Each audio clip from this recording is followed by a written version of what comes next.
నమస్తే అండి, welcome to Alluvaramma vlogs and thoughts. మీరు ఎలా ఉన్నారండి? నేనైతే చాలా బాగున్నానండి. మీరు కూడా బాగున్నారు అనుకుంటున్నాను. వెంకటేశ్వర స్వామి 7 వారాల వ్రతం ఉంటుంది కదండి, అదైతే నేను స్టార్ట్ చేశాను. అది కూడా కృష్ణాష్టమి రోజున. కృష్ణుడైనా, రాముడైనా, వెంకటేశ్వర స్వామి అయినా ఎవరైనా విష్ణు స్వరూపాలే కదండి. అందుకని చెప్పి నేను కృష్ణాష్టమి నాడైతే ఈ పూజను అయితే ప్రారంభించానండి. ఈ 7 వారాలు ఎటువంటి ఆటంకాలు లేకుండా ఈ వ్రతం పూర్తి అవ్వాలని మనస్ఫూర్తిగా కోరుకుంటూ నాకు వచ్చిన రీతిలో అయితే నేనైతే ఈ వ్రతాన్ని అయితే చేసుకున్నానండి. నేను ఎలా చేసుకున్నాను ఏంటనేది ఈ వీడియోలో అయితే చూసేయండి. కన్నయ్యకి ఎంతో ఇష్టమైన అటుకుల పాయసాన్ని నేను వెంకటేశ్వరం నైవేద్యం పెడదామని చేస్తున్నానండి. అంటే కృష్ణుడు కట్టుకుంటే చాలా ఇష్టం అంటారు కదండి, అందుకని చెప్పి వదలచోదని చెప్పి నేను ఏంటంటే అటుకుల పాయసం అయితే చేస్తున్నానండి. అటుకులు వచ్చి ఒకసారి అయితే వేపుకున్నానండి. అంటే కొంచెం నెయ్యి వేసి వేపుకున్నాను అనమాట.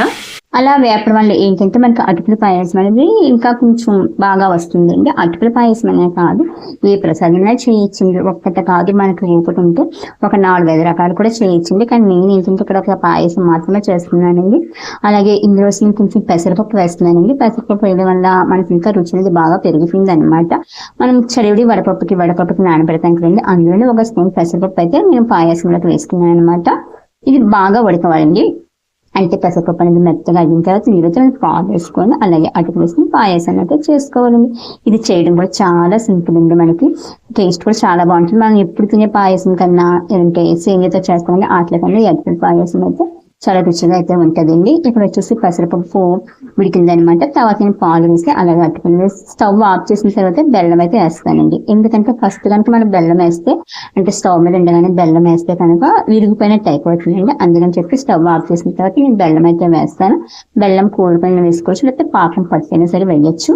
అలాగే ఈ వ్రతానికి ఎంతో ముఖ్యమైనవి, వెంకటేశ్వర స్వామికి ఎంతో ఇష్టమైనవి వచ్చేసి పిండి దీపాలండి. అంటే మనం వరిపిండితో ప్రమిది చేసి అందులో దీపం వెలిగిస్తే కనుక వెంకటేశ్వర స్వామికి చాలా ఇష్టం అంటండి. నేను ఇక్కడ వచ్చేసి ప్రమిది చేద్దామని చెప్పి వరిపిండి అయితే కలుపుతున్నానండి. ఫస్ట్ వచ్చేసి ఇందులో కొంచెం చలివిడికి తీసేసుకున్న తర్వాత మిగిలిన పిండిలో అరటిపండు అలాగే ఆవు నెయ్యి వేసి ప్రమిదిని అయితే చేస్తున్నానండి. ఇది అయితే చలివిడి చేసుకొని కొంచెం పక్కన పెట్టుకున్నాను. అంటే మనం ఫస్ట్ వారం చేస్తాం కదండి, అప్పుడు ఏంటంటే ఒక దీపం పెట్టాలంటండి. 2వ వారం చేసినప్పుడు 2 దీపాలు పెట్టాలంట. మనకి ఇష్టమైతే మొదటి వారం నుంచి 7 దీపాలు కూడా పెట్టచ్చండి. నాకేంటంటే ఈ ప్రమిద చేయడానికి చాలా టైం అయితే పట్టిందండి. ఒక్కదానికే ఒక అరగంట పైగా పట్టింది. నాకు అయితే అస్సలు రాలేదండి. ఫస్ట్ గట్టి కలిపేసాను కదని చెప్పి కొన్ని ఆవు పాలు వేస్తే ఏంటంటే అది బాగా పలసగా అయితే అయిపోయిందండి. ఒక్క ప్రమిదకి నాకు ఒక అరగంట పట్టింది.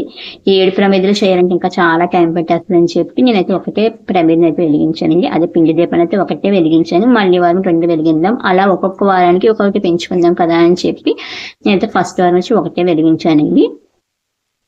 కొందరైతే చాలా సింపుల్ గా అయితే చేసేస్తారండి ఈ వరిపిండితో ప్రమిద అనేది. నాకైతే మాత్రం చాలా కష్టంగా అయితే అనిపించిందండి. ఏదైనా అలవాటు ఉంటేనే కదండి వస్తుంది. మా అక్క అయితే చాలా ఫాస్ట్ గా అయితే చేస్తుందండి. తను ఎక్కువ ఈ వ్రతం అయితే చేస్తుంది అనమాట. తను చూసి నేను కూడా చెయ్యాలనుకున్నాను. ఇవన్నీ ఇక్కడైతే ప్రమిద అయితే చేశాను. అది కూడా చూసారు ఎంత పలుచగా ఉందో. అదే అంటే కొంచెం మెత్తగా అయితే ఉందండి. ఇంకా కొంచెం గట్టిగా కలపాలన్నమాట పిండిని. అలాగే ఇక్కడైతే నా పాయసం కూడా అయిపోయిందండి. అయితే స్టవ్ అయితే ఆఫ్ చేసుకున్న తర్వాత చెప్పాను కదండి బెల్లం కూరి లాస్ట్ వేస్తానని. బెల్లం అలాగే పసుపు అలాగే ఎరుపు అంటే వెంకటేశ్వరకి ఇష్టం అంటండి. అందుకని చెప్పి నేను ఇక్కడ ఊళ్ళతో చేసిన పువ్వులు ఉంటాయి కదండి, పసుపు ఎరుపులతో ఇలాగైతే అలంకరించుకున్నానండి. అసలే ఆయన అలంకార ప్రియుడు. ఆయన మనం ఎంత అందంగా అలంకరిస్తే ఆయనకు అంత ఇష్టం అంటుంది. కానీ నాకు ఏంటంటే పువ్వులు అనేవి ఎక్కువ దొరకలేదండి. అందుకని చెప్పి పువ్వులు అనేవి చాలా తక్కువ పెట్టాను. మళ్ళీ వారానికి సరే ఎక్కువ పువ్వులతో అయితే వెంకటేశ్వరుని అలంకరించాలి. చెప్తున్నాను కదండి, వెంకటేశ్వర స్వామికి నేను ఎంత బాగా అలంకరిస్తే అంత ఇష్టం అంటుంది. శివుడు వచ్చి అభిషేక ప్రియుడు, వెంకటేశ్వర స్వామి వచ్చి అలంకార ప్రియుడు అంటారండి. నేను ఇక్కడ వచ్చేసి వెంకటేశ్వర అష్టోత్తర నామాలు ఉంటాయి కదండి, అవి తర్వాత వచ్చి లక్ష్మీదేవి అష్టోత్తర నామాలు చదువుకున్నానండి. తర్వాత వచ్చి గోవింద నామాలు అయితే చదువుకున్నాను. ఇలా అయితే నేనైతే పూజ అయితే చేసుకున్నానండి. కొందరు ఏంటంటే కలసం పెట్టి కూడా చేస్తారంటండి, ముడుపు కూడా కట్టుకుంటారంట. నేనైతే అవి ఏమి చేయలేదండి. మామూలుగా ఇలాగా పిండి ప్రమిద పెట్టి పూజ అయితే చేసుకున్నాను. కలసం పెడితే కనుక మనకైతే కథ అయితే ఉంటుందంటండి. సత్యనారాయణ స్వామి కథ ఉంటుంది కదండి, అలాగే 7 కథలు కలిపి ఒక కథ కింద అయితే ఉంటుందండి. కలసం పెట్టుకున్న వారైతే ఆ కథను అయితే చదువుకుంటారండి. అలాగే ముడుపు కడితే కనుక మనం ఈ 7 వారాలు అయిన తర్వాత ఆ ముడుపుని తీసుకెళ్ళి మనం వెంకటేశ్వర స్వామి హుండీలు అయితే వేయాలండి. అంటే వెంకటేశ్వర స్వామి గుడి ఉంటుంది కదండి, అక్కడ ఏదైనా గుడిలో అయితే హుండీలు అయితే వేసుకోవాలంటే నేనైతే ఇలా అయితే చేస్తున్నాను వెంకటేశ్వర స్వామి పూజ. మీకు కనుక ఈ వీడియోని అసలు లైక్ చేయండి, అలాగే షేర్ చేసి నా ఛానల్ సబ్స్క్రైబ్ చేసుకోకపోతే కనుక సబ్స్క్రైబ్ చేసుకొని నా మిగిలిన వీడియోలు కూడా చూస్తాను. అయితే ట్రై చేయండి. ఇక్కడ పిండి ప్రమిద అయితే ఉంది కదండి, దాని కింద వచ్చి నేను మట్టి ప్రమిద అయితే పెట్టానండి. ఎందుకంటే ఇందులో ఆవునే ఒకవేళ కారుతుంది ఏమని చెప్పి ఇలా పెట్టాను.